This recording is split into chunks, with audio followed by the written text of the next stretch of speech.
നമസ്കാരം. PSC മെന്ററിന്റെ പുതിയൊരു ക്ലാസ്സിലേക്ക് എല്ലാവർക്കും സ്വാഗതം. എല്ലാവരും LDC പരീക്ഷയ്ക്ക് പഠിച്ചു തുടങ്ങിയിട്ടുണ്ടാവുമല്ലോ. പഠിച്ചു തുടങ്ങിയിട്ടില്ലെങ്കിൽ ഇപ്പൊ തന്നെ തുടങ്ങുക, സമയം കളയണ്ട, ഇന്ന് തന്നെ തുടങ്ങുക. LDC പരീക്ഷയ്ക്ക് ഉറപ്പായും ചോദിക്കുന്ന 27 ടോപ്പിക്സ് നമ്മൾ ഐഡന്റിഫൈ ചെയ്തിട്ടുണ്ട്. ആ ടോപ്പിക്സ് മാത്രമല്ല, ആ ടോപ്പിക്സിന്റെ ഡീറ്റെയിൽഡ് ക്ലാസ്സുകളാണ് പഠന പത്രിക എന്ന സീരീസിലൂടെ നൽകുന്നത്. ഇന്ന് നമ്മൾ എക്കണോമിക്സ് ആണ് ചർച്ച ചെയ്യുന്നത്. ഞാൻ ഇവിടുത്തെ എക്കണോമിക്സ് ഫാക്കൽറ്റി ശിവ. എക്കണോമിക്സിൽ ഏറ്റവും കൂടുതൽ ചോദ്യങ്ങൾ വരുന്ന ഒരു പ്രയോറിറ്റി ഏരിയ ആണ് റിസർവ് ബാങ്ക്. ഇന്ന് നമ്മുടെ ക്ലാസ്സിൽ reserve bank and it's functions ആണ് ചർച്ച ചെയ്യുന്നത്. എക്കണോമിക്സിൽ നിന്ന് ഏറ്റവും കൂടുതൽ ചോദ്യം വരുന്ന ഒരു മേഖലയാണ് RBI. അതിൽ സിമ്പിൾ ചോദ്യം മുതൽ ഡീറ്റെയിൽഡ് ആയിട്ടുള്ള ക്വസ്റ്റ്യൻ വരെ വരാറുണ്ട്. അല്ല, RBI ആൻഡ് ഇറ്റ് ഫങ്ഷൻസ് നമ്മൾ പഠിക്കുമ്പം ആദ്യം ബേസിക് ആയിട്ടുള്ള കുറച്ച് ഡീറ്റെയിൽസ് നമുക്ക് പഠിക്കാം. എന്നിട്ട് പിന്നീട് നമുക്ക് ഡെപ്തിലോട്ട് പോകാം. ഇന്ത്യയുടെ സെൻട്രൽ ബാങ്ക് എന്നറിയപ്പെടുന്നത് RBI ആണ് കേട്ടോ. ഇന്ത്യയുടെ സെൻട്രൽ ബാങ്ക് എന്നറിയപ്പെടുന്നത് റിസർവ് ബാങ്ക് ഓഫ് ഇന്ത്യ ആണ്. ഇന്ത്യയിൽ ബാങ്കിംഗ് രംഗത്തെ പരമാധികാരി എന്നറിയപ്പെടുന്നു. ഇന്ത്യയിൽ ബാങ്കിംഗ് രംഗത്തെ പരമാധികാരി എന്നറിയപ്പെടുന്ന സ്ഥാപനമാണ് റിസർവ് ബാങ്ക്. ഇതൊക്കെ പ്രീവിയസ് ക്വസ്റ്റ്യനിൽ ചോദിച്ച ചോദ്യങ്ങളാണ് കേട്ടോ. ഇന്ത്യൻ ബാങ്കിംഗ് സംവിധാനത്തിന്റെ നിയന്ത്രണത്തിന് ഉത്തരവാദപ്പെട്ട റെഗുലേറ്ററി ബോഡി. നിയന്ത്രണത്തിന് ഉത്തരവാദപ്പെട്ട റെഗുലേറ്ററി ബോഡി. ഈ ക്വസ്റ്റ്യൻ 2023 തന്നെ ഫയർഫോഴ്സിന്റെ ഏതോ പരീക്ഷയ്ക്ക് ചോദിച്ച ചോദ്യമാണ്. ഓക്കെ, അപ്പം ഇന്ത്യൻ ബാങ്കിംഗ് സംവിധാനത്തിന്റെ നിയന്ത്രണത്തിന് ഉത്തരവാദപ്പെട്ട റെഗുലേറ്ററി ബോഡിയാണ് RBI കേട്ടോ. റെഗുലേറ്ററി ബോഡിയാണ് RBI. ഓക്കെ, അപ്പൊ RBI എന്ത് തരം ബോഡിയാണെന്ന് ചോദിച്ചു കഴിഞ്ഞാൽ ഒന്നേ സ്റ്റാറ്റ്യൂട്ടറി ബോഡി എന്ന് പറയുക, കാരണം ഒരു ആക്ട് പ്രകാരമാണ് ഇത് സ്ഥാപിക്കുന്നത്. നമുക്ക് തൊട്ടടുത്ത സ്ലൈഡിൽ നോക്കാം. അതുപോലെ ഒരു റെഗുലേറ്ററി ബോഡി കൂടിയാണ് RBI. ഇന്ത്യൻ രൂപയുടെ നിയന്ത്രണം, വിതരണം എന്നിവ നിയന്ത്രിക്കുന്നത് RBI ആണ് കേട്ടോ. ഇന്ത്യൻ രൂപയുടെ നിയന്ത്രണം, വിതരണം ഇതെല്ലാം കൈകാര്യം ചെയ്യുന്നത് ആരാണ്? റിസർവ് ബാങ്ക് ഓഫ് ഇന്ത്യ ആണ് കേട്ടോ. നമ്മുടെ ലോഗോ ശ്രദ്ധിക്കുക, റിസർവ് ബാങ്കിന്റെ ലോഗോ ശ്രദ്ധിക്കുക. ഇതിന് ക്വസ്റ്റ്യൻ ചോദിക്കാറുണ്ട്. ഈ ഒരു മരം കാണുന്നുണ്ടല്ലോ, ഇതെന്താണ്? പാം ട്രീ ആണ് അല്ലെ. പാം ട്രീ അല്ലെങ്കിൽ എണ്ണപ്പന. പാം ട്രീ അല്ലെങ്കിൽ എണ്ണപ്പന. റിസർവ് ബാങ്കിന്റെ ലോഗോയിലെ മരം ഏതാണെന്ന് ചോദിച്ചു കഴിഞ്ഞാൽ പാം ട്രീ അല്ലെങ്കിൽ എണ്ണപ്പന. മൃഗം ഏതാണെന്ന് ചോദിച്ചു കഴിഞ്ഞാൽ ടൈഗർ ആണ്. പന്തേറ ടൈഗ്രിസ്. ടൈഗർ ആണ് ഇതിലെ മൃഗം കേട്ടോ. ടൈഗർ ആണ്. മുമ്പ് ലയൺ ആണ് ഉദ്ദേശിച്ചിരുന്നത്, പക്ഷേ നിലവിൽ വന്നപ്പോൾ ടൈഗർ ആണ്. അപ്പോ റിസർവ് ബാങ്കിന്റെ എംബ്ലത്തിലുള്ള മരം ഏതാണ്? Palm tree. മൃഗം ഏതാണ്? കടുവ. ഓക്കെ, RBI പോലെ ഒരു വലിയ സ്ഥാപനം നിലവിൽ വരണമെങ്കിൽ അത് എന്ത് പ്രകാരമാണ് നിലവിൽ വരുന്നത് എന്ന് നമ്മൾ ആദ്യം ചോദിക്കാം. അതില് royal commission on Indian currency and finance. Royal commission on Indian currency and finance. ഏത് കമ്മീഷന്റെ ശുപാർശ പ്രകാരമാണ് RBI നിലവിൽ വന്നതെന്ന് ചോദിച്ചു കഴിഞ്ഞാൽ നിങ്ങൾക്ക് ഹിൽട്ടൺ യങ് കമ്മീഷൻ എന്ന് ഓർമ്മ വരുമായിരിക്കും അല്ലെ. ഹിൽട്ടൺ യങ് കമ്മീഷൻ എന്ന് ഓർമ്മ വരുമായിരിക്കും. എന്നാൽ അതിനൊരു ഒഫീഷ്യൽ പേരുണ്ട്, royal commission on Indian currency and finance. Royal commission on Indian currency and finance എന്നതായിരുന്നു ഹിൽട്ടൺ യങ് കമ്മീഷന്റെ ഒറിജിനൽ ഒഫീഷ്യൽ ആയിട്ടുള്ള പേര് കേട്ടോ. അപ്പൊ ഇത് രണ്ടിൽ ഏത് വേണമെങ്കിലും ഓപ്ഷൻസിൽ തരാം. ഏതെങ്കിലും ഒന്നേ ഓപ്ഷൻസിൽ തരത്തുള്ളൂ. 1926 ഈ കമ്മീഷൻ നിയമിക്കപ്പെട്ടത്. ഇതേ 1926 ലീ കമ്മീഷനും നിയമിക്കപ്പെട്ടത്. ലീ കമ്മീഷൻ എന്താണ് അറിയാം ആയിരിക്കും നിങ്ങൾക്ക്. ലീ കമ്മീഷന്റെ ശുപാർശ പ്രകാരമാണ് UPSC നിലവിൽ വന്നത്. യൂണിയൻ പബ്ലിക് സർവീസ് കമ്മീഷൻ നിലവിൽ വരുന്നത് ലീ കമ്മീഷന്റെ ശുപാർശ പ്രകാരമാണ്. റോസ് ബേക്കർ ആയിരുന്നു ആദ്യത്തെ ചെയർമാൻ. ഓക്കെ, അതുപോലെ നമ്മുടെ ഹിൽട്ടൺ യങ് കമ്മീഷന്റെ ശുപാർശ പ്രകാരമാണ് എന്ത് നിലവിൽ വന്നത്? RBI നിലവിൽ വന്നത്. ഹിൽട്ടൺ യങ് കമ്മീഷനെ നിയമിച്ച വൈസ്രോയ് ആരാണ്? റീഡിംഗ് പ്രഭു ആണ് കേട്ടോ. 26 വരെ റീഡിംഗ് പ്രഭു ആയിരുന്നു. റീഡിംഗ് പ്രഭു ആണ് ഹിൽട്ടൺ യങ് കമ്മീഷനെ രൂപീകരിച്ച വൈസ്രോയ്. അപ്പം നമ്മുടെ ഹിൽട്ടൺ യങ് കമ്മീഷന്റെ ശുപാർശ പ്രകാരം ഒരു ആക്ട് പാസ്സാക്കപ്പെട്ടു. 1934 RBI ആക്ട്. 1934 RBI ആക്ട് പ്രകാരം 1935 ഏപ്രിൽ 1 ആര് നിലവിൽ വരും? RBI നിലവിൽ വരും. 1935 ഏപ്രിൽ 1 RBI നിലവിൽ വരും. അപ്പം ഏത് കമ്മീഷന്റെ ശുപാർശ പ്രകാരമാണ് RBI നിലവിൽ വരുന്നത് എന്ന് ചോദിച്ചു കഴിഞ്ഞാൽ ഹിൽട്ടൺ യങ് കമ്മീഷൻ എന്ന് പറയുന്ന ഏത് ആക്ട് പ്രകാരമാണെന്ന് ചോദിച്ചു കഴിഞ്ഞാൽ 1934 RBI ആക്ട് പ്രകാരം. എന്നാൽ എന്നാണ് നിലവിൽ വരുന്നത്? 1935 ഏപ്രിൽ 1 ഓക്കെ, ഏപ്രിൽ 1 RBI നിലവിൽ വന്നു എന്ന് പറഞ്ഞു. അപ്പോ ഏപ്രിൽ 1 നീ ഏപ്രിൽ ഫുൾ ആക്കല്ലേ എന്ന് പറഞ്ഞു. ആ സമയത്ത് ആൾക്കാർ. അപ്പൊ അങ്ങനെ നിങ്ങൾ മൈൻഡിൽ ഒന്ന് വിചാരിച്ചോളൂ. 1935 ഏപ്രിൽ 1-ാം തീയതിയാണ് ആര് നിലവിൽ വരുന്നത്? RBI നിലവിൽ വരുന്നത്. 5 കോടി രൂപയായിരുന്നു ഇതിന്റെ മൂലധനം കേട്ടോ. സ്ഥാപിത മൂലധനം 5 കോടി രൂപയായിരുന്നു. 1949 ജനുവരി 1-ാം തീയതിയാണ് RBI ദേശസാൽക്കരിക്കപ്പെട്ടത്, നാഷണലൈസ് ചെയ്യപ്പെട്ടത്. RBI നാഷണലൈസ് ചെയ്യപ്പെട്ടത് 1949 കേട്ടോ. അതിനുശേഷം 1969 14 ബാങ്കുകൾ നാഷണലൈസ് ചെയ്യുന്നത്. 50 കോടി രൂപ മൂലധനമുള്ള 14 ബാങ്കുകൾ നാഷണലൈസ് ചെയ്യും 1969. അതിനുശേഷം 1980 ഏപ്രിൽ 5-ാം തീയതി 200 കോടി രൂപ മൂലധനമുള്ള 6 ബാങ്കുകൾ നാഷണലൈസ് ചെയ്യും. 200 കോടി രൂപ മൂലധനമുള്ള 6 ബാങ്കുകൾ നാഷണലൈസ് ചെയ്യും. എന്നാൽ RBIയുടെ മൂലധനം എത്രയായിരുന്നു? സ്ഥാപിത മൂലധനം എത്രയായിരുന്നു? 5 കോടി രൂപയായിരുന്നു കേട്ടോ. RBIയുടെ സ്ഥാപിത മൂലധനം 5 കോടി രൂപയായിരുന്നു. ഓക്കെ, RBI സ്ഥാപിക്കുന്ന സമയത്ത് ഇതിന്റെ ഹെഡ്ക്വാർട്ടേഴ്സ് കൊൽക്കത്തയിലായിരുന്നു. പിന്നീട് 1937 ആയപ്പോൾ മുംബൈയിലോട്ട് മാറ്റി. നിലവിൽ RBIയുടെ ഹെഡ്ക്വാർട്ടേഴ്സ് എവിടെയാണ്? മുംബൈയിൽ തന്നെയാണ്. RBIയുടെ പ്രധാന വിശേഷണങ്ങൾ നമുക്ക് നോക്കാം. ഇന്ത്യയുടെ കേന്ദ്ര ബാങ്ക് എന്നറിയപ്പെടുന്നത് RBI ആണല്ലേ. ഇന്ത്യയുടെ കേന്ദ്ര ബാങ്ക് എന്നറിയപ്പെടുന്നത് RBI ആണ്. ബാങ്കുകളുടെ ബാങ്ക് എന്നറിയപ്പെടുന്നതും RBI ആണ്. അതായത് ഇപ്പോ നമുക്കൊരു കാര്യം പറഞ്ഞു തരുന്ന അല്ലെങ്കിൽ നമുക്കൊരു വിദ്യ പകർന്നു തരുന്ന ഒരാളെ നമ്മൾ ഗുരു എന്ന് വിളിക്കും അല്ലെ. അപ്പൊ ആ ഗുരുവിന് ഇതേപോലെ വിദ്യ പകർന്നു തരുന്ന ആളെ നമ്മൾ ഗുരുവിന്റെ ഗുരു എന്ന് വിളിക്കും. അപ്പൊ ഗുരു എന്ന് നമ്മൾ വിളിക്കുന്ന ശ്രീനാരായണ ഗുരുവിനെ നമ്മുടെ തക്കാടയ്യാനാണ് നമ്മൾ ഗുരുവിൻ ഗുരു എന്ന് വിളിക്കുന്നത്. അതുപോലെ തന്നെ നമ്മളുടെ സ്ഥാപനത്തിൽ പോയിട്ട് പൈസ നമ്മൾ കടമെടുക്കുകയും പൈസ നിക്ഷേപിക്കുകയും ചെയ്യുമ്പോൾ നമ്മൾ ബാങ്ക് എന്ന് വിളിക്കും. അപ്പൊ ആ ബാങ്ക് വേറൊരു സ്ഥാപനത്തിൽ പോയി പൈസ നിക്ഷേപിക്കുന്നു, കടമെടുക്കുന്നു. അപ്പം എന്ത് വിളിക്കും? ബാങ്കേഴ്സ് ബാങ്ക് എന്ന് നമ്മൾ വിളിക്കും അല്ലെ. അതാണ് ബാങ്കുകളുടെ ബാങ്ക് എന്നറിയപ്പെടുന്നത് റിസർവ് ബാങ്ക് ആണ്. ഗവൺമെന്റിന്റെ ബാങ്ക് എന്നറിയപ്പെടുന്നതും റിസർവ് ബാങ്ക് ആണ് കേട്ടോ. ഗവൺമെന്റിന്റെ ബാങ്ക് എന്നറിയപ്പെടുന്നതും റിസർവ് ബാങ്ക് ആണ്. വിദേശ നാണയത്തിന്റെ സൂക്ഷിപ്പുകാരൻ എന്നറിയപ്പെടുന്നതും റിസർവ് ബാങ്ക് ആണ്. റിസർവ്സ് ഉണ്ട് കേട്ടോ. റിസർവ് ബാങ്കിന് റിസർവ്സ് ഉണ്ട്. ഫോറിൻ കറൻസി, ഗോൾഡ്, ഇതൊക്കെ നമ്മുടെ പണത്തിന്റെ മൂല്യം മാനേജ് ചെയ്യാൻ വേണ്ടിയിട്ട് റിസർവുകളുണ്ട്. അത് മെയിൻറ്റെയിൻ ചെയ്യുന്നത് റിസർവ് ബാങ്ക് ആണ്. ഇനി ലെൻഡർ ഓഫ് ലാസ്റ്റ് റിസോർട്ട് എന്നറിയപ്പെടുന്നതും റിസർവ് ബാങ്ക് ആണ്. അതായത് ഒരു ബാങ്കിന് കുറച്ച് പ്രശ്നങ്ങളുണ്ട്, ഏകദേശം തകരാറായി എന്ന് വിചാരിച്ചോ, ആ സമയത്ത് അവരെ സഹായിക്കുന്ന, അവർക്ക് ലിക്വിഡിറ്റി കൂട്ടാൻ വേണ്ടിയിട്ടും അവരെ സഹായിക്കുന്നത് റിസർവ് ബാങ്ക് ആയിരിക്കും. അതുകൊണ്ടാണ് ലെൻഡർ ഓഫ് ലാസ്റ്റ് റിസോർട്ട് എന്ന് നമ്മൾ റിസർവ് ബാങ്കിനെ പറയുന്നത്. നമുക്ക് RBI ഗവർണേഴ്സിലോട്ട് പോവാം. ആദ്യത്തെ 4 ഗവർണേഴ്സ് വളരെ വളരെ ഇമ്പോർട്ടന്റ് ആണ് കേട്ടോ. ആദ്യത്തെ 4 ഗവർണർമാർ ഏറ്റവും ഇമ്പോർട്ടന്റ് ആണ്. അതിൽ ആദ്യത്തെ ഗവർണറാണ് ഓസ്ബോൺ സ്മിത്ത്. RBI ജനിച്ചത് എപ്പോഴാണ്? RBI ജനിച്ചത് 1935 RBI ജനിച്ച 1935 അതേ 1935 ഗവർണറാണ് ഓസ്ബോൺ. ഇവിടെ ഒരു ബോൺ ഉണ്ട് നോക്കിക്കോളൂ കേട്ടോ. Osborne Smith. റിസർവ് ബാങ്കിന്റെ ആദ്യത്തെ ഗവർണർ ആരാണ്? ഓസ്ബോൺ സ്മിത്ത് ആണ് ഇനി രണ്ടാമത്തെ ഗവർണർ ആരാണ്? ജെയിംസ് ടൈലർ ആണ് കേട്ടോ. ജെയിംസ് ടൈലർ ആണ് റിസർവ് ബാങ്കിന്റെ രണ്ടാമത്തെ ഗവർണർ. ഇമ്പോർട്ടന്റ് ആയിട്ടുള്ള പോയിന്റ് അതല്ല. കറൻസിയിൽ ഒപ്പുവെക്കുന്ന ആദ്യത്തെ reserve bank governor James Taylor ആണ് കേട്ടോ. കറൻസിയിൽ ഒപ്പുവെക്കുന്ന ആദ്യത്തെ reserve bank governor James Taylor ആണ്. പേര് കണ്ടോ? ടൈലർ എന്നല്ലേ. ഇപ്പൊ പുള്ളിക്കാരൻ എംബ്രോയിഡറി ചെയ്യുന്ന പോലെയാണ് ഒപ്പിട്ടതെന്ന് ജസ്റ്റ് ഒന്ന് നിങ്ങൾ മൈൻഡായിട്ട് കാൽക്കുലേറ്റ് ചെയ്തോ. അപ്പൊ രണ്ടാമത്തെ, അതായത് ടൈലർ അല്ലേ, അപ്പൊ എംബ്രോയിഡറി ഒക്കെ അറിയായിരിക്കുമല്ലോ. അപ്പൊ പുള്ളി ഒപ്പിട്ടപ്പോ എംബ്രോയിഡറി പോലെയൊക്കെ തോന്നി, അത്രയ്ക്ക് വൃത്തിയൊക്കെ ഉണ്ടായിരുന്നു. അങ്ങനെ നിങ്ങൾ മനസ്സിലൊന്ന് വിചാരിച്ചോളൂ. അപ്പൊ ജെയിംസ് ടൈലർ 1937 മുതൽ 43 വരെ, വർഷമൊന്നും പ്രാധാന്യമല്ല, രണ്ടാമത്തെ ഗവർണർ ആണ്. കറൻസിയിൽ ഒപ്പുവെക്കുന്ന ആദ്യത്തെ റിസർവ് ബാങ്ക് ഗവർണർ ആരാണ്? ജെയിംസ് ടൈലർ ആണ്. CD ദേശ്മുഖ് മൂന്നാമത്തെ റിസർവ് ബാങ്കിന്റെ ഗവർണർ. മൂന്നാമത്തെ റിസർവ് ബാങ്ക് ഗവർണർ ആരാണ്? CD ദേശ്മുഖ് ആണ്. ഇന്ത്യക്കാരനായ ആദ്യത്തെ റിസർവ് ബാങ്ക് ഗവർണർ ആരാണ്? CD ദേശ്മുഖ് ആണ് കേട്ടോ. അതാണ് ഏറ്റവും ഇമ്പോർട്ടന്റ് ആയിട്ടുള്ള പോയിന്റ്. ഇന്ത്യക്കാരനായ ആദ്യത്തെ reserve bank governor CD Deshmukh ആണ്. മൂന്നാമത്തെ ഗവർണർ CD ദേശ്മുഖ് ആണ്. അതുപോലെ സ്വാതന്ത്ര്യം കിട്ടുന്ന സമയത്ത് 1943 മുതൽ 49 വരെ അദ്ദേഹമായിരുന്നു റിസർവ് ബാങ്കിന്റെ ഗവർണർ. സ്വാതന്ത്ര്യം കിട്ടുന്ന സമയത്തെ reserve bank governor CD Deshmukh ആയിരുന്നു. അതുപോലെ 1949 ബാങ്കിങ് റെഗുലേഷൻ ആക്ട് പാസ്സാക്കും. ആ ആക്ട് പാസ്സാക്കുന്ന സമയത്തും ഗവർണർ ആരാണ്? CD ദേശ്മുഖ് തന്നെയായിരുന്നു. ഓക്കെ, CD ദേശ്മുഖ് ആയിരുന്നു. ഇനി തൊട്ടടുത്ത് 4ാമത്തെ വ്യക്തിയാണ് ബെനഗൽ രാമറാവു.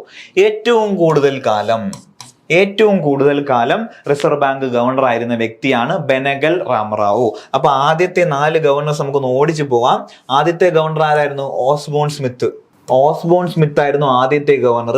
രണ്ടാമത്തെ ജെയിംസ് ടൈലർ, അതിനുശേഷം CD ദേശ്മുഖ്, അതിനുശേഷം ബെനഗൽ രാമറാവു അല്ലെ, ബെനഗൽ രാമറാവു. ഓസ്ബോൺ സ്മിത്ത് ആദ്യത്തെ ഗവർണർ. കറൻസിയിൽ ഒപ്പുവെക്കാത്ത ഗവർണർ ആരാണെന്ന് ചോദിച്ചു കഴിഞ്ഞാൽ ഓസ്ബോൺ സ്മിത്ത് ആണ്. കാരണം രണ്ടാമത്തെ ഗവർണർ മുതലാണ് കറൻസിയിൽ ഒപ്പുവെച്ച് തുടങ്ങിയത്. അപ്പം രണ്ടാമത്തെ ഗവർണർ ആരാണ്? ജെയിംസ് ടൈലർ ആണ്. രണ്ടാമത്തെ ഗവർണർ ജെയിംസ് ടൈലർ. കറൻസി രൂപയിൽ ഒപ്പുവെക്കുന്ന ആദ്യത്തെ ഗവർണറും ജെയിംസ് ടൈലർ ആണ്. മൂന്നാമത്തെ ഗവർണർ CD ദേശ്മുഖ്. ഇന്ത്യക്കാരനായ ആദ്യത്തെ ഗവർണർ ആരാണ്? CD Deshmukh. RBI governor CD Deshmukh. മൂന്നാമത്തെ ഗവർണർ ബെനഗൽ രാമറാവു. ഏറ്റവും കൂടുതൽ കാലം റിസർവ് ബാങ്കിന്റെ ഗവർണറായിട്ട് സേവനമനുഷ്ഠിച്ച വ്യക്തി ആരാണ്? ബെനഗൽ രാമറാവു. ഇനി മൻമോഹൻ സിംഗ്, പ്രധാനമന്ത്രി ആയിരുന്ന മൻമോഹൻ സിംഗ് ഗവർണറായ ശേഷം ധനകാര്യമന്ത്രിയായി. RBIയുടെ ഗവർണറായ ശേഷം ധനകാര്യമന്ത്രിയായി. പിന്നെ രാജ്യത്തിന്റെ പ്രധാനമന്ത്രിയായ ഏക വ്യക്തി ആരാണ്? മൻമോഹൻ സിംഗ് ആണ് കേട്ടോ, മൻമോഹൻ സിംഗ്. ഇനി അടുത്ത് അമിതാവ് ഘോഷ്. ഏറ്റവും കുറച്ചു കാലം RBI ഗവർണർ ആയിരുന്ന വ്യക്തിയാണ് അമിതാവ് ഘോഷ്. വെറും 20 ദിവസം മാത്രമാണ് അദ്ദേഹം RBI ഗവർണർ ആയിരുന്നത്. എന്നാൽ 10 വർഷത്തോളം കാലം ഡെപ്യൂട്ടി ഗവർണർ ആയിരുന്നിട്ടുണ്ട്. പക്ഷേ റിസർവ് ബാങ്ക് ഗവർണറായിട്ട് 20 ദിവസം മാത്രമേ ഇരുന്നിട്ടുള്ളൂ. അപ്പൊ ഏറ്റവും കുറച്ചു കാലം റിസർവ് ബാങ്കിന്റെ ഗവർണറായിട്ട് സേവനം അനുഷ്ഠിച്ച വ്യക്തി ആരാണ്? അമിതാവ് ഘോഷ് ആണ്. അമിതാവ് ഘോഷ് എന്നൊരു എഴുത്തുകാരനുണ്ട്, അദ്ദേഹമല്ല, ഇത് വേറെ അമിതാവ് ഘോഷ് ആണ്. എന്നാൽ ഏറ്റവും കൂടുതൽ കാലം റിസർവ് ബാങ്കിന്റെ ഗവർണർ ആയിരുന്ന വ്യക്തി ആരാണ്? ബെനഗൽ രാമറാവു അല്ലെ, ബെനഗൽ രാമറാവു. വെങ്കട്ടരമണൻ, വെങ്കട്രാമൻ അല്ല, വെങ്കട്ട് രമണൻ എന്നാണ് പേര്. ഇദ്ദേഹം നമുക്ക് കൂടുതൽ പരിചയമുള്ള ഒരു വ്യക്തി അല്ല, എന്നാൽ നമുക്ക് കൂടുതൽ അടുപ്പമുള്ള വ്യക്തിയാണ്. എന്തുകൊണ്ടാണ്? ട്രാവൻകൂർ എന്ന പ്രിൻസ്ലി രാജ്യത്തിൽ താമസിച്ചിരുന്ന ഒരു വ്യക്തിയാണ്. ഇവിടെ തിരുവനന്തപുരത്ത് നമ്മുടെ യൂണിവേഴ്സിറ്റി കോളേജിലാണ് ഇദ്ദേഹം പഠിച്ചത് എല്ലാം. ഓക്കെ. ഇന്ത്യയിൽ ഉദാരവൽക്കരണത്തിന് തുടക്കം കുറിച്ച സമയത്ത് 1991 LPG റിഫോംസ്, ഉദാരവൽക്കരണത്തിന് തുടക്കം കുറിക്കുന്ന സമയത്തെ RBI ഗവർണർ ആരാണ്? വെങ്കട്ട് രമണനാണ് കേട്ടോ, വെങ്കട്ട് രമണൻ. ഇനി നോട്ട് ദേശസാൽക്കരണ സമയത്ത് പ്രധാനമന്ത്രി നോട്ട് ദേശസാൽക്കരണം അനൗൺസ് ചെയ്തു. എപ്പോഴാണ്? 2016 നവംബർ 8 ആ അനൗൺസ് ചെയ്യുന്ന സമയത്തെ RBIയുടെ ഗവർണർ ആരാണെന്ന് ചോദിച്ചു കഴിഞ്ഞാൽ ഉർജിത് പട്ടേൽ ആണ് കേട്ടോ. RBIയുടെ ഗവർണർ ആ സമയത്ത് ഉർജിത് പട്ടേൽ ആയിരുന്നു. റിസർവ് ബാങ്കിന് ഒരു ഗവർണറും 4 കൂടാത്ത ഡെപ്യൂട്ടി ഗവർണർമാരും ഉണ്ട്. ഒരു ഗവർണറും 4 കൂടാത്ത ഡെപ്യൂട്ടി ഗവർണർമാരും ഉണ്ട്. ഏതെങ്കിലും ഒരു വനിത ഗവർണർ ആയിട്ടുണ്ടോ എന്ന് ചോദിച്ചു കഴിഞ്ഞാൽ ഇല്ല, ആയിട്ടില്ല. എന്നാൽ ഡെപ്യൂട്ടി ഗവർണർ ആയിട്ടുണ്ട്, വനിതകൾ ആയിട്ടുണ്ട്. അതിൽ ആദ്യമായിട്ട് ഡെപ്യൂട്ടി ഗവർണർ ആകുന്ന വനിതയാണ് KJ ഉദ്ദേശം എന്ന് വെച്ചോ, KJ ഉദ്ദേശി. ആദ്യമായിട്ട് ഡെപ്യൂട്ടി ഗവർണർ ആകുന്ന വനിത KJ ഉദ്ദേശി. ഇനി അതിനുശേഷം ഉഷ ത്രോട്ട്, ശ്യാമള ഗോപിനാഥ്, ഇവർ രണ്ടുപേരും ഡെപ്യൂട്ടി ഗവർണർ ആയിട്ടുണ്ട്, വനിതകൾ. ഇനി 25ാമത്തെ ഗവർണർ ആരാണ്? ശക്തികാന്ത ദാസ്, നിലവിലെ RBI ഗവർണർ. 25ാമത്തെ ഗവർണർ ആരാണെന്ന് ചോദിച്ചു കഴിഞ്ഞാൽ ശക്തികാന്ത ദാസ് ആണ് കേട്ടോ. നിലവിലെ RBI ഗവർണർ ആണ്. നിലവിലെ RBI ഗവർണർ എന്നൊന്നും ക്വസ്റ്റ്യൻ ചോദിക്കാൻ ചാൻസ് കുറവാണ്. ചോദിച്ചേക്കാം, കാരണം ട്രെൻഡ് അങ്ങനെയാണ്. ചോദിച്ചിട്ടുണ്ട് PSC, അതുകൊണ്ട് ചോദിച്ചേക്കാം. പക്ഷേ എത്രാമത്തെ ഗവർണർ എന്നും കൂടെ ഒരു ചോദ്യം നമുക്ക് ആന്റിസിപ്പേറ്റ് ചെയ്യാം. 25 ആണ് കേട്ടോ, 25. റിസർവ് ബാങ്ക് ഓഫ് ഇന്ത്യയുടെ ആദ്യത്തെ ചീഫ് ഫിനാൻഷ്യൽ ഓഫീസർ ആരാണ്? ആദ്യത്തെ chief financial officer Sudha Balakrishnan ആണ് കേട്ടോ, സുധാ ബാലകൃഷ്ണൻ. 2020-21 മുതൽ ഭാരതീയ റിസർവ് ബാങ്കിന്റെ പുതിയ ധനകാര്യ വർഷമായിട്ട് തിരഞ്ഞെടുത്തത് ഏപ്രിൽ 1 മുതൽ മാർച്ച് 31 വരെ.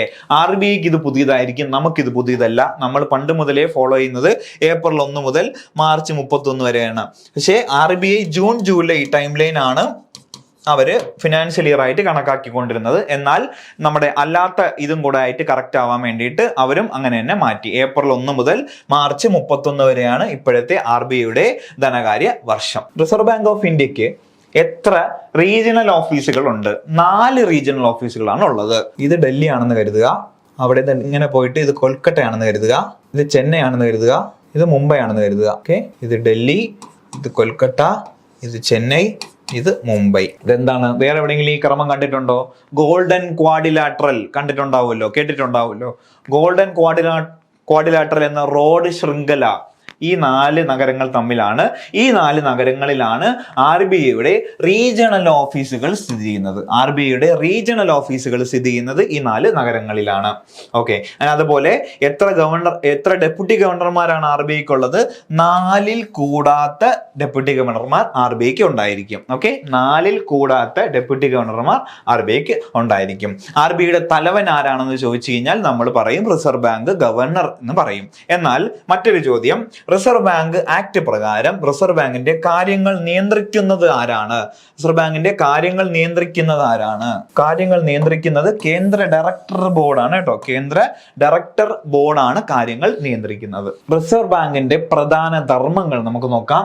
ആദ്യമായിട്ട് നോട്ട് അച്ചടിച്ചിറക്കൽ. നോട്ട് അച്ചടിച്ചിറക്കൽ എന്ത് നോട്ടാണ്?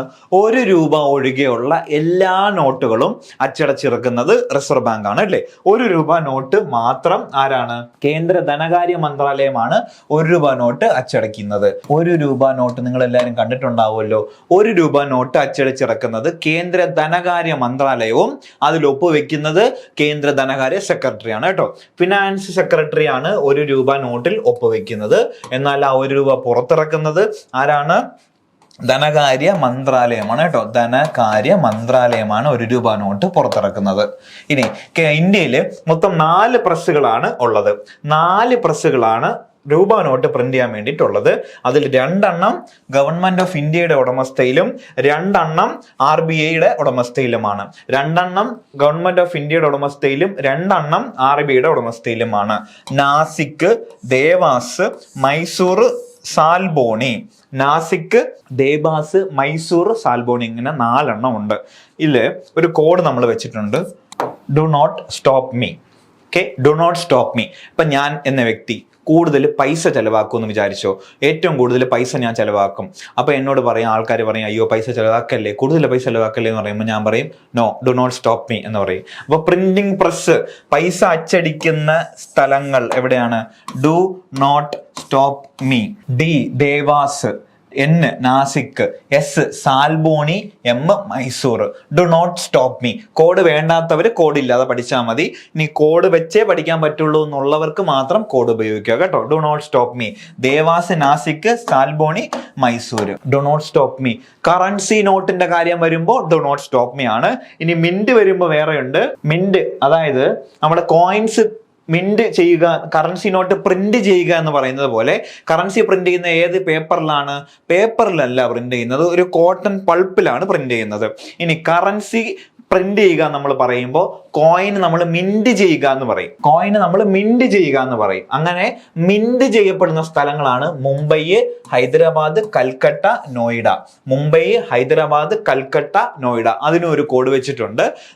എനിക്ക് കുറച്ച് തേന് വാങ്ങിക്കണമെന്ന് വിചാരിച്ചു. കുറച്ച് തേന് വാങ്ങിക്കാൻ വേണ്ടി ഞാൻ അടുത്തുള്ളൊരു കടയിൽ പോയി. നല്ല പരിചയമുള്ളൊരു കടയിലാണ് പോയത്.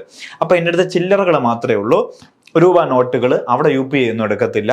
രൂപ നോട്ടുകളൊന്നും ഇല്ല. അപ്പൊ ഞാൻ ചില്ലറ കൊണ്ടാണ് പോയത്. അപ്പൊ ആ കടയിലാണെങ്കിൽ ആ ചേട്ടന് ചില്ലറയെ ഇഷ്ടമല്ല, രൂപ നോട്ട് തന്നെ അദ്ദേഹത്തിന് വേണം. അപ്പൊ ഞാൻ പോയിട്ട് ചേട്ടാ എനിക്ക് കുറച്ച് ഹണി വേണം എന്ന് പറയുമ്പോൾ പുള്ളി പറയും നോ ഹണി മൈ കുട്ട എന്ന് പറയും. എന്തേ? നോ ഹണി മൈ കുട്ട എന്ന് പുള്ളി പറയും. അപ്പൊ ഞാൻ എന്തുകൊണ്ടാണ് പോയത്? കോയിൻ കൊണ്ടാണ് പോയെന്ന് വിചാരിച്ചോ. കാരണം കോയിന് മിന്റ് ചെയ്യുന്നതിന്റെ കോഡാണ് ഇത് അല്ലേ. No no no for Noida. No for Noida. Nashik അവിടെയാണ്, ഇവിടെ നോയിഡ ആണ് കേട്ടോ. നോ എന്ന് വെച്ചത് അതുകൊണ്ടാണ്. No no for Noida. ഇനി H Hyderabad, M Mumbai, K എവിടെയാണ്? Calcutta. K Calcutta. No for Noida, N for Noida, H for Hyderabad, M for Mysore, K for Calcutta. ഇതാണ് ഇതിന്റെ കോഡ്. കോഡ് വേണ്ടാത്തവര് കോഡ് ഇല്ലാതെ പഠിച്ചാൽ മതി. കോഡ് മനസ്സിലാവാൻ എളുപ്പമാണ്. പരീക്ഷയ്ക്കൊക്കെ കൺഫ്യൂഷൻ വരും. കാരണം അവിടെ നാസിക് ഉണ്ട്, ഇവിടെ നോയിഡയുണ്ട്. അപ്പൊ ഈ നോ എന്നുള്ള കോഡ് കോയിനുമായിട്ട് നിങ്ങൾ കണക്ട് ചെയ്ത് വെച്ച് കഴിഞ്ഞാൽ നിങ്ങൾക്ക് ഇത് കിട്ടും. 1 മാർക്ക് നിങ്ങൾക്ക് സേവ് ചെയ്യാൻ പറ്റും. 15 ലാംഗ്വേജസിലാണ് ഇന്ത്യൻ കറൻസിയിൽ രേഖപ്പെടുത്തിയിരിക്കുന്നത്. 15 ലാംഗ്വേജസ് ഉണ്ട് കേട്ടോ. അതിൽ മലയാളം 7ാമത്തെ ലാംഗ്വേജ് ആണ്. ഇവിടെ 15 ലാംഗ്വേജും ഇത് കൂടാതെ ഇംഗ്ലീഷും ഹിന്ദിയും കൂടെ ഉണ്ട് കേട്ടോ. ഇംഗ്ലീഷും ഹിന്ദിയും കൂടെ ഉണ്ട്. ഇവിടെ 15, ഇതൊരു 16, ഇതൊരു 17. അങ്ങനെ 17 ലാംഗ്വേജസിലാണ് ഇന്ത്യൻ കറൻസിയിൽ രേഖപ്പെടുത്തിയിരിക്കുന്നത്. നമ്മളൊരു നോട്ട് പ്രസ്സിൽ തുടങ്ങിയതാണ്, നോട്ട് അച്ചടിക്കൽ തുടങ്ങി അങ്ങോട്ട് പോയതാണ് അല്ലേ. നോട്ട് അച്ചടിക്കൽ കഴിഞ്ഞു. ഇനി വായ്പ നിയന്ത്രിക്കുന്നത് റിസർവ് ബാങ്ക് ആണ്. അല്ലെ മാർക്കറ്റിൽ പൈസ എത്ര വേണം, പൈസ മാർക്കറ്റ് റെഗുലേറ്റ് ചെയ്യാൻ വേണ്ടിയിട്ട് റിസർവ് ബാങ്ക് വായ്പ നിയന്ത്രിക്കും. അതായത് നമ്മൾ ലോൺ എടുക്കുന്നത് അതുപോലത്തെ കാര്യങ്ങൾ നിയന്ത്രിക്കുന്നത് റിസർവ് ബാങ്ക് ആണ്. അത് എങ്ങനെയാണെന്നുള്ളത് നമുക്ക് കുറച്ച് അങ്ങോട്ട് പോകുമ്പോൾ നമുക്ക് നോക്കാം. വായ്പ നിയന്ത്രിക്കുന്നത് റിസർവ് ബാങ്ക് ആണ്. ഇനി ബാങ്കുകളുടെ പ്രവർത്തനങ്ങളെ സഹായിക്കുകയും ബാങ്കുകൾക്ക് ഉപദേശം നൽകുകയും ചെയ്യുന്നു. ബാങ്കുകളുടെ പ്രവർത്തനങ്ങളെ സഹായിക്കുകയും ബാങ്കുകൾക്ക് ഉപദേശം നൽകുകയും ചെയ്യുന്നത് റിസർവ് ബാങ്ക് ആണ്. ഇനി കേന്ദ്ര സംസ്ഥാന സർക്കാരുകളിൽ നിന്നും നിക്ഷേപങ്ങൾ സ്വീകരിക്കുകയും അവർക്ക് വായ്പ നൽകുകയും മറ്റു ബാങ്കിംഗ് സേവനങ്ങൾ നൽകുകയും ചെയ്യുന്നത് റിസർവ് ബാങ്ക് ആണ്. ഇതാണ് റിസർവ് ബാങ്കിന്റെ പ്രധാനപ്പെട്ട ധർമ്മങ്ങൾ. വിദേശ നാണയത്തിന്റെ സൂക്ഷിപ്പുകാരൻ ഫെഡറൽ റിസർവ്സ് ഉണ്ട്, അത് ഹാൻഡിൽ ചെയ്യുന്നത് റിസർവ് ബാങ്ക് ആണ്. ഇനി അന്താരാഷ്ട്ര നാണയനിധിയിൽ നമ്മുടെ ഇന്ത്യയെ പ്രതിനിധീകരിക്കുന്നത് ആരാണ്? റിസർവ് ബാങ്ക് ആണ്. ഓക്കെ, ബാങ്ക് നോട്ടുകളുടെ മൂല്യത്തിന് ഉറപ്പ് കൊടുക്കുന്നത് റിസർവ് ബാങ്ക് ആണ്. ബാങ്ക് നോട്ടുകളുടെ മൂല്യത്തിന് ഉറപ്പ് കൊടുക്കുന്നത് റിസർവ് ബാങ്ക് ആണ്. ഇന്ത്യയിൽ പണം പ്രദാനത്തെ നിയന്ത്രിക്കുന്നത് റിസർവ് ബാങ്ക് ആണ്. ഇന്ത്യയിൽ പണം പ്രദാനത്തെ നിയന്ത്രിക്കുന്നത് ആരാണ്? റിസർവ് ബാങ്ക് ആണ്. ഇനി രണ്ട് ടേംസ് നമുക്ക് പഠിക്കാം. CRR, SLR, അങ്ങനെ രണ്ട് ടേംസ് ഉണ്ട്. ചുരുക്കി ഞാൻ പറഞ്ഞുതരാം. അതായത് ഞാനൊരു 10 രൂപ ഒരു ബാങ്കിൽ കൊണ്ട് നിക്ഷേപിച്ചു, HDFC ബാങ്കിൽ കൊണ്ട് ഞാൻ 10 രൂപ നിക്ഷേപിച്ചു എന്ന് വെച്ചോ. 10 രൂപ നിക്ഷേപിക്കുന്നു. ഈ HDFC കാരൻ ഈ 10 രൂപ വേറെ ആൾക്കാർക്ക് ലോൺ കൊടുക്കോ? മൊത്തം കൊടുക്കാൻ പറ്റില്ല പുള്ളിക്ക്. കാരണം പുള്ളിയുടെ ലാഭം എന്താണ്? ഞാൻ കൊടുക്കുന്ന പൈസ പുള്ളി റൊട്ടേറ്റ് ചെയ്ത് വേറെ ആൾക്കാർക്ക് ലോൺ കൊടുത്ത് കൂടുതൽ പലിശ ഈടാക്കി. ഇപ്പൊ എനിക്ക് സേവിങ് ഇൻട്രസ്റ്റ് 7% എനിക്ക് സേവിങ്സ് ബാങ്ക് ഇൻട്രസ്റ്റ് തരുന്നതെങ്കിൽ ഇവർ HDFC ഇത് ഹോം ലോണും വേറെ വെഹിക്കിൾ ലോണും പേഴ്സണൽ ലോണും ഒക്കെ കൊടുത്ത് 10% കൂടുതൽ പൈസ ഉണ്ടാക്കും. അപ്പൊ അവർക്ക് ലാഭം അങ്ങനെയാണ്. പക്ഷെ അവർക്ക് ഞാൻ കൊടുക്കുന്ന ഈ 10,000 രൂപ അല്ലെ 10 രൂപ ഞാൻ ഇട്ടു, ഈ 10 രൂപ മൊത്തത്തിൽ അവർക്ക് 10,000 രൂപ എന്ന് വെച്ചോ, ഈ 10,000 രൂപ മൊത്തം അവർക്ക് എടുത്ത് മറിക്കാൻ പറ്റില്ല. അതില് ഈ 10 രൂപ ഇടുമ്പോൾ ഒരു 3,000 രൂപ ഇവര് RBIയിൽ കൊണ്ട് വെക്കണം. RBIയിൽ കൊണ്ട്. അപ്പോൾ HDFC ബാങ്ക് വല്ല പൊളിഞ്ഞു പോവുകയാണെങ്കിൽ RBIക്ക് എന്തെങ്കിലും പൈസ തിരിച്ചു കൊടുക്കാൻ വേണ്ടേ? അല്ലേ? വേണമല്ലോ. അപ്പൊ അതാണ് ഈ CRR എന്ന് പറയുന്നത്. അപ്പൊ ഒരാൾ നിക്ഷേപിക്കുന്ന തുകയുടെ ഒരു നിശ്ചിത ശതമാനം, ഞാൻ വെറുതെ ഒരു 3% എടുത്തു, ഈ 3,000 രൂപ അവർ കൊണ്ട് RBIയിൽ വെച്ചേക്കും. സാറേ ഇത് ശിവ ഇട്ട പൈസയാണ്, നിങ്ങളുടെ കയ്യിൽ ഇരിക്കട്ടെ എന്നും പറഞ്ഞ് 3,000 രൂപ വെച്ചേക്കും. ഒരു 3%. അതാണ് നമ്മൾ CRR എന്ന് വെക്കുന്നത്.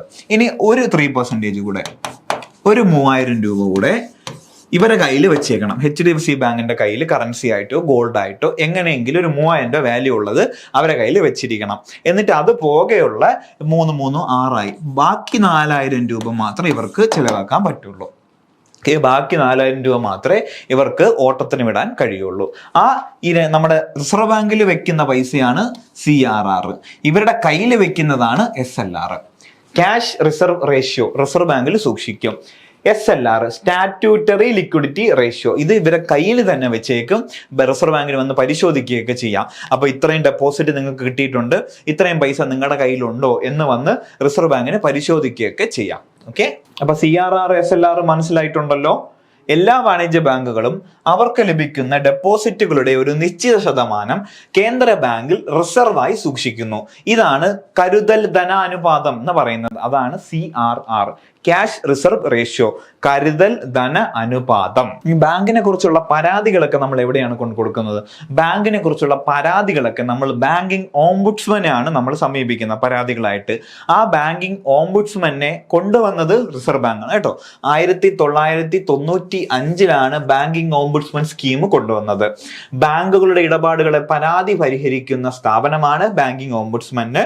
ബാങ്കിങ് ഓംബുഡ്സ്മാനെ നിയമിക്കുന്നത് റിസർവ് ബാങ്ക് ഓഫ് ഇന്ത്യ ആണ്. ഇത് എല്ലാം പ്രീവിയസ് ക്വസ്റ്റ്യൻസ് ആണ് കേട്ടോ. ഇതെല്ലാം പ്രീവിയസ് ക്വസ്റ്റ്യൻസ് ആണ്. മണി എന്ന് പറയുമ്പോൾ MONEY അല്ല, MANI MANI. Mobile aided note identifier. ഇതിന്റെ ഫുൾ ഫോം അറിഞ്ഞു വെച്ചേക്കുക, ക്വസ്റ്റ്യൻ ആയിട്ട് വരാൻ ചാൻസ് ഉണ്ട്. Mobile aided note identifier previous question അല്ല, ഇനി വരാൻ ചാൻസ് ഉണ്ട്. ഓക്കെ, ഫ്യൂച്ചർ ക്വസ്റ്റ്യൻ ആയിട്ട് വരാൻ ചാൻസ് ഉള്ളതാണ്. കാഴ്ച പരിമിതി ഉള്ളവർക്ക്, അത് കണ്ണ് കാണാൻ പറ്റാത്തവർക്ക് കറൻസി നോട്ടുകളുടെ മൂല്യം തിരിച്ചറിയാൻ വേണ്ടിയിട്ടുള്ള ഒരു ആപ്പാണ് എന്ത്? നമ്മുടെ മണി ആപ്പ്. അപ്പൊ അത് ചോദ്യം ചോദിച്ചേക്കാം. അതിന്റെ ഫുൾ ഫോം തീർച്ചയായിട്ടും അറിഞ്ഞിരിക്കുക. Mobile aided note identifier. Mobile aided note identifier. Monetary policy എന്താണെന്ന് ജസ്റ്റ് നമുക്ക് നോക്കാം. പൊതു സാമ്പത്തിക നയത്തിലെ ലക്ഷ്യങ്ങൾ നേടിയെടുക്കാനായി പണത്തിന്റെ അളവിലും ലഭ്യതയിലും കേന്ദ്ര ബാങ്ക് വരുത്തുന്ന നിയന്ത്രണങ്ങളാണ് എന്ത്? പണനയം എന്നറിയപ്പെടുന്നത്. ഓക്കെ, CRR എന്താണെന്ന് കണ്ടു. CRR എന്താണ്? നമ്മൾ റിസർവ് ബാങ്കിൽ കൊണ്ടുപോയി പൈസ വെക്കുന്നതാണ് CRR. SLR എന്താണെന്ന് കണ്ടു. ബാങ്കിൽ സ്വന്തമായിട്ട് വെക്കുന്ന പൈസയാണ് SLR. കരുതൽ ധനാനുപാതം എന്നതിന് പുറമെ വാണിജ്യ ബാങ്കുകൾ മൊത്തം ഡെപ്പോസിറ്റുകളുടെ ഒരു നിശ്ചിത ശതമാനം ഗവൺമെന്റിന്റെ സെക്യൂരിറ്റിയിലും സ്വർണത്തിലും നിക്ഷേപിക്കുന്നു. ഇതിനെ അറിയപ്പെടുന്നതാണ് സ്റ്റാറ്റ്യൂട്ടറി ലിക്വിഡിറ്റി അനുപാതം, SLR എന്നാണ് പറയുന്നത്. ഇത് ബാങ്കിൽ സ്വന്തമായിട്ട് വെച്ചാൽ മതി കേട്ടോ. SLR. ബാങ്ക് റേറ്റ് എന്താണ്? ബാങ്ക് റേറ്റ് എന്ന് പറയുമ്പോൾ നമ്മൾ ഇൻട്രസ്റ്റ് റേറ്റ് എന്ന് നമുക്ക് മനസ്സിൽ വന്നാൽ മതി. അതായത് ഒരു വാണിജ്യ ബാങ്ക്, HDFC ബാങ്ക് തന്നെ നമ്മുടെ RBI എടുത്ത് പോയിട്ട് ചോദിക്കും, അണ്ണാ എനിക്ക് കുറച്ച് പൈസ ഇൻട്രസ്റ്റിന് തരുമോ എന്ന് ചോദിക്കും. അപ്പോൾ RBI എന്നാടേ കുറച്ച് പൈസ, ഇതിന് നീ എനിക്ക് കുറച്ച് ഇൻട്രസ്റ്റ് തരണം. ആ ഇൻട്രസ്റ്റ് ആണ് എന്ത്? ബാങ്ക് റേറ്റ് എന്ന് പറയുന്നത്. ആ ഇൻട്രസ്റ്റ് ആണ് ബാങ്ക് റേറ്റ് എന്ന് പറയുന്നത്. അപ്പം RBI ചോദിക്കും, നിന്റെ അടുത്ത് എനിക്ക് കൊളാട്രൽ തരാൻ എന്തെങ്കിലും ഉണ്ടോ എന്ന് ചോദിക്കുമ്പോൾ അല്ലോ അതൊന്നും ഇല്ല എന്ന് പറയും. HDFC പറയും എൻ്റെ അതൊന്നും തരാനില്ല എന്ന് പറയും. അപ്പൊ നിനക്ക് ഞാൻ കൂടുതൽ ഇൻട്രസ്റ്റിന് തരാം എന്ന് പറയും. HDFC പറയും ശരിയാണ്, എനിക്ക് പൈസ അത്യാവശ്യമാണ്, നിങ്ങൾ കൂടുതൽ ഇൻട്രസ്റ്റിന് തന്നാലും എനിക്ക് കുഴപ്പമൊന്നുമില്ല എന്ന് കൂടുതൽ ഇൻട്രസ്റ്റിന് ബാങ്കിൽ നിന്ന്, കൊമേഴ്ഷ്യൽ ബാങ്ക് RBIയിൽ നിന്നും പൈസ കടം പറ്റും. ആ പൈസനെയാണ്, അതിന് ചുമത്തുന്ന ഇൻട്രസ്റ്റിനെയാണ് നമ്മൾ ബാങ്ക് റേറ്റ് എന്ന് പറയുന്നത് കേട്ടോ. Bank rate. കേന്ദ്ര ബാങ്ക് വാണിജ്യ ബാങ്കുകൾക്ക് കടം കൊടുക്കുന്നതിന്റെ നിരക്കാണ് ബാങ്ക് റേറ്റ്. ആ നിരക്കിനെയാണ് നമ്മൾ ബാങ്ക് റേറ്റ് എന്ന് പറയുന്നത്. ഇതിന് കൊളാട്രൽ വരില്ല കേട്ടോ. കൊളാട്രൽ വരില്ല. ഇൻട്രസ്റ്റ് റേറ്റ് താരതമ്യേന കൂടുതലായിരിക്കും. എന്തിന് താരതമ്യേന കൂടുതലായിരിക്കും? നിങ്ങൾ റിപ്പോ റേറ്റ് എന്ന് പഠിച്ചിട്ടുണ്ടോ? റിപ്പോ റേറ്റിന് താരതമ്യേന ബാങ്ക് റേറ്റ് എപ്പോഴും കൂടുതലായിരിക്കും. എന്തുകൊണ്ടാണ് നമുക്ക് ഇപ്പൊ നോക്കാം. പണപ്പെരുപ്പ സമയത്ത് കേന്ദ്ര ബാങ്ക് റേറ്റ് ഓക്കെ. ഇനി പണപ്പെരുപ്പം എന്താണ്, പണച്ചുരുക്കം എന്താണെന്ന് നമുക്ക് നോക്കാം. ഇപ്പൊ മാർക്കറ്റില് ഇപ്പൊ 10 രൂപ അല്ലെ, 10 രൂപയ്ക്ക് നമുക്കൊരു എന്താ പറയുക, ഒരു പേന വാങ്ങിക്കാൻ പറ്റുമെന്ന് വെച്ചോ. 10 രൂപയ്ക്ക് ഒരു പേന വാങ്ങിക്കാൻ പറ്റും. 4 പേർക്ക് ഈ പേന ആവശ്യമുണ്ടെന്ന് വെച്ചോ. 4 പേർക്ക് പേന ആവശ്യമുണ്ട്. 4 പേനയേ ഉള്ളൂ. 4 പേർക്ക് ആവശ്യമുണ്ട്. അപ്പൊ 4 പേരും 10 രൂപ കൊടുത്തങ്ങ് വാങ്ങിക്കും. ഇനി അതേ സിനാറിയോ മാർക്കറ്റിൽ പണലഭ്യത കൂടുതലാണ് എന്ന് വെച്ചോ. പണം കൂടുതൽ ആൾക്കാരുടെ കയ്യിലുണ്ട്. അപ്പോൾ 8 പേരുണ്ട് 10 രൂപ ഉള്ള, അവർക്ക് ഈ പേനകൾ മേടിക്കണം 10 രൂപ. അപ്പൊ അതിൽ ഒരാൾ പറയും ഞാൻ എന്നാ 12 രൂപ തരാന്ന് പറയും. അപ്പൊ ഒരാൾ പറയും എന്നാ കൊള്ളാലോ, ഞാൻ എന്നാ 14 രൂപ തരാന്ന് പറയും. അപ്പൊ 10 രൂപയുടെ പേന 12 രൂപയ്ക്കും 14 രൂപയ്ക്കും വാങ്ങാൻ ആളുണ്ട്. അപ്പൊ ഇതിന്റെ വില അങ്ങോട്ട് കൂടും അല്ലെ, ഇതിന്റെ വില കൂടും. അപ്പൊ എന്ത് സംഭവിക്കും? അപ്പോഴാണ് ഇൻഫ്ലേഷൻ സംഭവിക്കുന്നത്. അപ്പൊ കൂടുതൽ ആൾക്കാരുടെ കയ്യിൽ പണം ഉണ്ടെങ്കിലും ഇൻഫ്ലേഷൻ സംഭവിക്കും. ഒരു സാധനത്തിന് കൂടുതൽ ഡിമാൻഡ് ഉണ്ടെങ്കിലാണ് ഇൻഫ്ലേഷൻ സംഭവിക്കുന്നത് നമ്മൾ പറഞ്ഞല്ലോ. അതിന്റെ കാരണം എന്താണ്? കൂടുതൽ ആൾക്കാർക്ക് അത് അഫോർഡ് ചെയ്യാൻ പറ്റും എന്ന് വരുമ്പോഴാണ്. അങ്ങനെ RBI എന്ത് ചെയ്യും? അങ്ങനെ കൂടുതൽ മാർക്കറ്റിൽ പണം ഉണ്ടെങ്കിൽ അവർ ഇൻട്രസ്റ്റ് റേറ്റ് കൂട്ടും. ഇപ്പൊ കൊമേഴ്ഷ്യൽ ബാങ്കുകൾക്ക് RBI 6% ഇൻട്രസ്റ്റ് കൊടുക്കുന്നതെന്ന് വെച്ചാൽ, നമ്മളിപ്പോ ഒരു കൊമേഴ്ഷ്യൽ ബാങ്കിന്റെ അടുത്ത് പോയി, ഇപ്പൊ ഞാൻ HDFC അടുത്ത് പോയി ലോൺ എടുക്കുമ്പോൾ അവരെനിക്ക് 9% തരുന്നത് അല്ലെ, 9% തരുന്നത്. അപ്പൊ RBI ഇൻട്രസ്റ്റ് റേറ്റ് കൂട്ടി എന്ന് വെച്ചോ. ഞാനിപ്പോ ഒരു ബൈക്ക് വാങ്ങിക്കാൻ വേണ്ടി നിൽക്കുന്നു. മാർക്കറ്റിൽ എല്ലാവരുടെ കയ്യിലും പൈസയുണ്ട്. അപ്പൊ ബൈക്ക്, കാറൊക്കെ വാങ്ങിച്ചു കൂട്ടുന്നു. അങ്ങനെ ഇൻഫ്ലേഷൻ കൂടുന്നു. അപ്പൊ RBI എന്ത് ചെയ്യും? ഇൻട്രസ്റ്റ് റേറ്റ് അവരന്ന് കൂട്ടും. ഇൻട്രസ്റ്റ് റേറ്റ് RBI തന്നെ 7% ആക്കും. അപ്പൊ ബാങ്ക് അതിനെ 10% ആക്കും. അപ്പൊ ഞാൻ ഒന്നും കൂടെ ഒന്ന് മടിക്കും. ഈ ലോൺ എടുത്ത് ഇത്രയും ഇൻട്രസ്റ്റ് കൊടുത്ത് ഒരു ബൈക്കൊക്കെ വാങ്ങിക്കണോ, ബസ്സിൽ പോയാൽ പോരെ, അല്ലെങ്കിൽ സൈക്കിളിൽ പോയാൽ പോരെ എന്ന് ഞാൻ വിചാരിക്കും. അങ്ങനെയാണ് RBI ഇൻട്രസ്റ്റ് റേറ്റ് കൂട്ടുമ്പോൾ മാർക്കറ്റിൽ പൈസ റെഗുലേറ്റ് ആകുന്നത് അല്ലെ. സംഭവം മനസ്സിലായല്ലോ. പണപ്പെരുപ്പ സമയത്ത് കേന്ദ്ര ബാങ്ക് റേറ്റ് വർദ്ധിപ്പിക്കുന്നത് മൂലം വാണിജ്യ ബാങ്കുകൾ വായ്പ നൽകുന്നതിന്റെ അളവ് കുറയും. ഇങ്ങനെ അളവ് കുറയുമ്പോൾ ആൾക്കാരുടെ കയ്യിൽ പൈസ കുറയും. അളവ് കുറയുമ്പോൾ ആൾക്കാരുടെ കയ്യിൽ പൈസ കുറയും. അങ്ങനെ ഇൻഫ്ലേഷനെ നമുക്ക് കുറയ്ക്കാൻ പറ്റും. പണച്ചുരുക്ക സമയത്ത് ബാങ്ക് റേറ്റ് കുറയ്ക്കുന്നത് മൂലം വാണിജ്യ ബാങ്കുകൾക്ക് കൂടുതൽ വായ്പ നൽകാൻ കഴിയും. അങ്ങനെ പണച്ചുരുക്കം ഒഴിവാക്കാം. ഇപ്പൊ ആൾക്കാരുടെ കയ്യിൽ പൈസ ഇല്ല എന്ന് വെച്ചോ. ആൾക്കാരുടെ കയ്യിൽ പൈസ ഇല്ല. അപ്പൊ RBI നേരത്തെ പറഞ്ഞ പോലെ 6% കൊടുത്തുകൊണ്ടിരുന്ന ബാങ്ക് റേറ്റ് അവര് 4 ആക്കും, കുറയ്ക്കും. അപ്പം കൊമേഴ്ഷ്യൽ ബാങ്ക്സ് എത്രയ്ക്ക് കൊടുത്തു? 10 കൊടുത്തുകൊണ്ടിരുന്നത് അവരൊരു 7 ആക്കി കുറയ്ക്കും. അപ്പൊ എനിക്ക് കൂടുതൽ ലോൺ എടുക്കാൻ പറ്റും. മാർക്കറ്റിൽ ലിക്വിഡിറ്റി വരും. അപ്പം ആൾക്കാരുടെ കയ്യിൽ പണം എത്തും. ഇനി റിപ്പോ റേറ്റിൽ കൂടുതൽ ഞാൻ അങ്ങോട്ട് കടക്കുന്നില്ല. Repo stands for repurchase agreement or repurchasing option എന്നാണ് പറയുന്നത്. അപ്പോ RBIയുടെ കയ്യിൽ നിന്ന് HDFC കുറച്ച് കടപ്പത്രങ്ങൾ വാങ്ങിച്ചു. ബാങ്ക് ബോണ്ടോ കടപ്പത്രങ്ങൾ സെക്യൂരിറ്റീസ് വാങ്ങിച്ചു എന്ന് വെച്ചോ, സെക്യൂരിറ്റീസ് മേടിച്ചു. അത് മേടിക്കുന്ന സമയത്ത് പറയും, അണ്ണാ ഞാൻ ഇത് 10 രൂപയ്ക്ക് ഇപ്പോൾ വാങ്ങിക്കാം, 10 രൂപയ്ക്ക് ഞാൻ വാങ്ങിക്കാം, എന്നിട്ട് ഞാനിത് നിങ്ങൾക്ക് തിരിച്ചു തരുമ്പോൾ 12 രൂപയായിട്ട് തിരിച്ചു തരാം. 12 രൂപയായിട്ട് തിരിച്ചു തരുമ്പോൾ നിങ്ങൾ ഈ സെക്യൂരിറ്റി എനിക്ക് തിരിച്ചു തന്നാൽ മതി. അപ്പൊ ഇവിടെ 2% വന്നില്ലേ? ഈ 2% ആണ് റിപ്പോ റേറ്റ്. ഈ 2% ആണ് റിപ്പോ റേറ്റ്.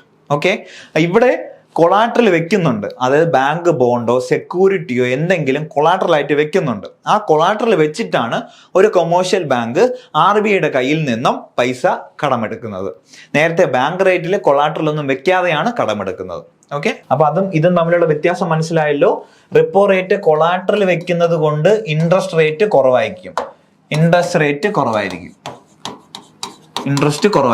ബാങ്ക് റേറ്റിന് കൊളാട്രൽ വെക്കില്ല, അതുകൊണ്ട് ഇൻട്രസ്റ്റ് റേറ്റ് കൂടുതലായിരിക്കും. ഒരു കൊമേഴ്ഷ്യൽ ബാങ്ക് RBI എടുത്ത് പോയിട്ട് സെക്യൂരിറ്റി ബോണ്ടുകൾ വെച്ചിട്ട് പൈസ കടമെടുക്കും, അതിനെ റിപ്പോ റേറ്റ് എന്ന് പറയും. ഇനി RBI അവരുടെ കയ്യിലുള്ള സെക്യൂരിറ്റി എന്തെങ്കിലും വെച്ചിട്ട്, കടപ്പത്രങ്ങൾ എന്തെങ്കിലും വെച്ചിട്ട് ഒരു കൊമേഴ്ഷ്യൽ ബാങ്കിന്റെ കയ്യിൽ നിന്നും പൈസ കടമെടുത്തു കഴിഞ്ഞാൽ നമ്മൾ അതിനെ എന്തെന്ന് പറയും? റിവേഴ്സ് റിപ്പോ റേറ്റ് എന്ന് പറയും. അതിന് ഈടാക്കുന്ന ഇൻട്രസ്റ്റിന് നമ്മൾ റിവേഴ്സ് റിപ്പോ എന്നാണ് പറയുന്നത്. അപ്പൊ നമ്മൾ ഇന്നത്തെ ക്ലാസ് കഴിഞ്ഞിരിക്കുന്നു. 2 ക്വസ്റ്റ്യൻസ് ഞാൻ കൊടുത്തിട്ടുണ്ട്. അതിൽ ഒരു ക്വസ്റ്റ്യൻ നമുക്കിപ്പോൾ ചെയ്യാം. ഒരു ക്വസ്റ്റ്യൻ നിങ്ങൾ ചെയ്തിട്ട് ആൻസർ കമന്റ് ചെയ്യുക കേട്ടോ. ആൻസർ കമന്റ് ചെയ്യുക. ഭാരതീയ റിസർവ് ബാങ്കിനെ സംബന്ധിച്ച് താഴെ പറയുന്ന പ്രസ്താവനകളിൽ ശരിയായവ തിരഞ്ഞെടുക്കുക. ശരിയായവയാണ് തിരഞ്ഞെടുക്കാൻ പറയുന്നത്. അപ്പൊ ഇങ്ങനെ ശരിയായവയാണോ തെറ്റായവയാണോ നോക്കിയിട്ട് അതിന്റെ മേലൊരു ടിക്ക് ഇട്ടേക്കുക. തെറ്റായവയാണ് ചോദിക്കുന്നെങ്കിൽ അണ്ടർലൈൻ ഇട്ടിട്ട് ഇങ്ങനെ ഒരു തെറ്റിട്ടേക്കുക കേട്ടോ. 1 സെക്കൻഡ് എടുക്കുള്ളൂ. 1935 സ്ഥാപിതമായി. ശരിയാണ്. 1 രൂപ മുതൽ എല്ലാ നോട്ടുകളും പുറത്തിറക്കുന്നു. തെറ്റാണ്. 2 തെറ്റാണെന്ന് മനസ്സിലായി. ഓപ്ഷൻ നോക്കൂ. 2 ശരിയാണെന്ന് ഇവിടെ പറയുന്നുണ്ട്, അപ്പൊ ഈ ഓപ്ഷൻ എലിമിനേറ്റഡ്. 2 ശരിയാണെന്ന് ഇവിടെ പറയുന്നുണ്ട്, ഈ ഓപ്ഷനും എലിമിനേറ്റ്. എല്ലാം ശരിയാണെന്ന് പറയും, എല്ലാം ശരിയാവൂല. 2 തെറ്റാണെന്ന് നമുക്ക് ഉറപ്പായിട്ടും അറിയാം. അപ്പൊ ഉത്തരം എന്താണ്? 1, 3, 4. കാരണം ഇത് രണ്ടും എനിക്ക് അറിയണമെന്നില്ല. എലിമിനേഷൻ മെത്തേഡ് എന്ന് പറയുന്നത് ഇതാണ്. ഓക്കെ, പിടികിട്ടിയല്ലോ. നമ്മൾ ഇന്നത്തെ ക്ലാസ് അടിസ്ഥാനമാക്കി ഞാനൊരു ക്വസ്റ്റ്യൻ ഇട്ടിട്ടുണ്ട്. താഴെ തന്നിരിക്കുന്ന RBI ഗവർണർമാരെ കാലക്രമത്തിന്റെ അടിസ്ഥാനത്തിൽ ക്രമീകരിക്കുക. ഈ ഇടയ്ക്ക് വന്ന ക്വസ്റ്റ്യൻ പേപ്പേഴ്സിൽ പ്രധാനമന്ത്രിമാരും പ്രസിഡന്റുമാരും ഇങ്ങനെ ചോദിച്ചിട്ടുണ്ടായിരുന്നു. അപ്പം RBI ഗവർണേഴ്സിനെ നിങ്ങൾ കാലക്രമത്തിൽ അടിസ്ഥാനപ്പെടുത്തി ആൻസർ ചെയ്യുക. നിങ്ങൾ കമന്റിൽ ഈ ആൻസർ രേഖപ്പെടുത്തുക. നെക്സ്റ്റ് എക്കണോമിക്സ് ക്ലാസ്സിൽ നമുക്കിത് ഡിസ്കസ് ചെയ്യാം. ഇതുപോലെ പ്രീവിയസ് ക്വസ്റ്റ്യൻസ് അനലൈസ് ചെയ്ത് സിലബസിലെ ഇമ്പോർട്ടന്റ് ടോപ്പിക്സ് പിക്ക് ചെയ്ത് പഠിപ്പിച്ചത് കൊണ്ട് ഇത്രയും നല്ലൊരു റിസൾട്ട് ഞങ്ങൾക്ക് നേടാൻ വേണ്ടിയിട്ട് സാധിച്ചു. അതുകൊണ്ടാണ് ഇവിടെ വന്ന് പഠിച്ച 5-ൽ ഒരാൾക്ക് സർക്കാർ ജോലി നേടിക്കൊടുക്കാൻ പറ്റിയത്. ഇത് തന്നെയാണ് LDSൽ ഞങ്ങൾ റിപ്പീറ്റ് ചെയ്യാൻ വേണ്ടി പോകുന്നത്. മാർച്ച് 27-ാം തീയതി ആരംഭിക്കുന്ന പുതിയ ബാച്ചിന്റെ ഡീറ്റെയിൽസ് അറിയാൻ വേണ്ടിയിട്ട് ഈ നമ്പർ കോൺടാക്ട് ചെയ്യുക. ഈ വീഡിയോ നിങ്ങൾക്ക് ഇഷ്ടമായെങ്കിൽ നിങ്ങളുടെ കമന്റ്സ് താഴെ രേഖപ്പെടുത്തുക. അടുത്ത എക്കണോമിക്സ് ക്ലാസ്സിൽ നമുക്ക് കണ്ടുമുട്ടാം. Thank you.